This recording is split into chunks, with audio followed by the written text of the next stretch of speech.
Company culture, something every employee looks for and every employer stresses over. From Google to your local startup down the street, it's no secret that in today's world, company culture is top of mind for every business that wants to increase productivity. In today's video, I bring on a special guest to talk about company culture and how it can affect your team's performance and whether or not they work as hard as you do. So don't go anywhere. So you want to create a company culture that makes your team committed to winning? Well, it's a good thing you're watching this video. Today, I'm bringing on a special guest who has tremendous experience creating company culture to inspire work performance both in my company and in the company of our clients. Sarah Paikai is the COO of the Master Brand Institute and the other half of my brain. Together, we've built this company into an 8-figure company, helping newbie entrepreneurs up to other 8-figure companies grow their business. Company culture is such a hot topic. It's become more and more over the years. So I'm going to start with this first question. And by the way, thank you for having me. I love doing these. Happy New Year! So what do you think one thing is that everyone gets wrong about building a strong company culture?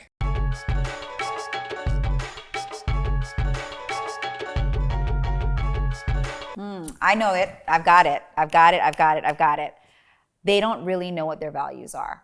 So they think they know. So they have what I call mirage values, right? Where the values are based on an outside perception, trying to be even politically correct or make everyone happy. And so they're leading with a set of values that when you hire people or even current team, they're marching to that set of values as a filter, when actually how you feel as a founder or as a visionizer or a CEO, you actually feel differently about it, but you have abandoned your values to make other people happy. And I actually believe that your values, and we call it values driven in our company, it's kind of the center point of how we teach teams to build great brands, is it's a signal and it's a filter by which the team performs. And it signals the culture you've created. It signals to your audience, your investors, other stakeholders in the business, what you stand for. And when that's not aligned with the products you offer, with the way you communicate to your audience, people feel and recognize that disconnect, and the team is not as motivated. And so you got to dig deep and you got to do the values-driven work to really understand what your values are. I think that's the biggest thing. Yeah. So many people want to make like a great mission statement that goes on the wall, but it never really translates into the day-to-day of how you measure performance, how you measure motivation, how you hold your company meetings and all of these things, right? And eventually it feels so disconnected, but I love what you're saying about values-driven and being clear about that on the forefront. That's awesome. Okay, here's another one. I like this one. As the CEO of the company, how do you feel you, as a CEO or other CEOs, should contribute to company culture?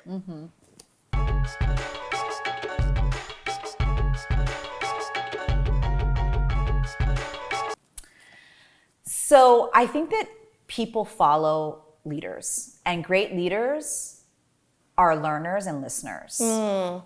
And they're constantly looking for evidence and data to show that the company they're creating, even if it's a company of 1.5, or it's a big company like Google or Apple, that they're looking for, am I tapped in or have I disconnected from the core culture? And you'll start to notice based on, frankly, performance behavior of your team. You'll notice in sales results of your product.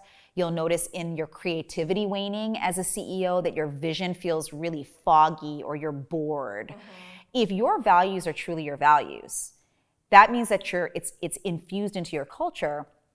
Your culture should be inspiring you. It shouldn't be stressing you out. But if it is stressing you out, that's an indicator, just like a fever is to your body. A fever is a good indicator, hey, something's not healthy here.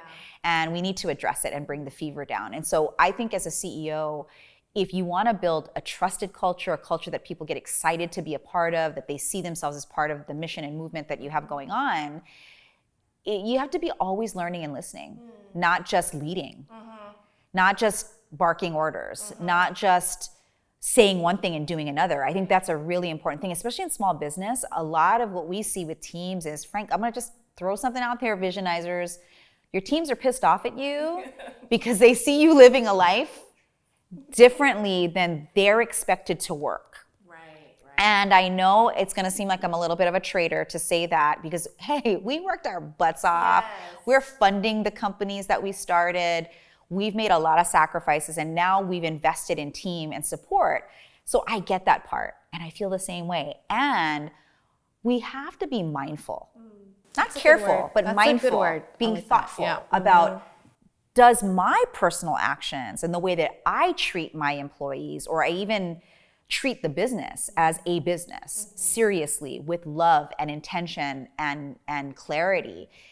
We have to model that same behavior if we want the culture to show off what's possible for the people in it. So I think that's really important. I love to use that phrase 1.5, even if you're 1.5 of a company. Do you think that you have to wait until you have a full team in a big company to set company culture? Or is this something that can be done early on? I think the founder is, because of the values-driven piece of this, the founder signals the culture. So it's like your bat signal that you're putting up and saying, this is what we stand for, this is who I am, this is why I started the company. Because we know that building a brand is a lot about storytelling too. And people are attracted to your story, and your story contributes to the culture that you've created. And so I do think it's really important that even as a party of one and then a half, like you get like somebody to work for you part-time and then that turns into full-time and then blah, blah, blah, blah. You have to be, from the get-go, take a stand on something. Now, it's going to shift and evolve as you learn new things, as you listen, as you develop winning offers and ones that are straight up losers that you're really frustrated about. That all contributes. These are all ingredients to culture. So I agree. I think that's something that I really wish that I knew beforehand. And just first starting out, even when we were doing our first team, and I've led so many people now across so many different teams, across many companies, some of our clients included.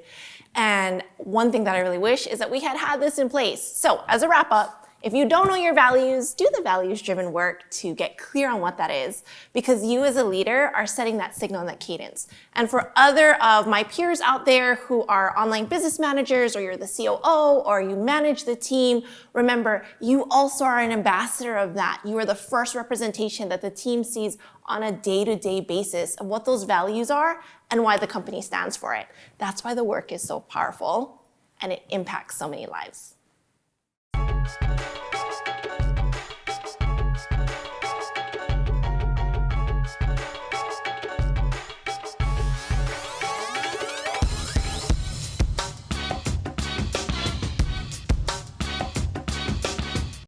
now we answered some questions and talked about our thoughts on creating company culture and increasing productivity. However, we want to answer your unique questions. Every month, Sarah and I host a small, intimate Ask Us Anything CEO Circle. It's an informal session where we share our wisdom and insights of being the CEO and COO of an 8-figure company that has helped dozens of others do the same. It's free and super low-key, so there's no pretense or posturing. Instead, we just want to share our wisdom with other entrepreneurs who are committed to being the CEO of their life and business. You can learn more using the link in the description below. And that's it. If you found value in this content, please be sure to hit the thumbs up button below so we can get this video in front of more women leaders who want to become the CEO of their life and business. Be sure to also hit the subscribe button and the little bell so you're notified when new content is released. I'm Jen Kem, here to help you get seen, heard, and paid for the unique value you bring into the world. Until next time.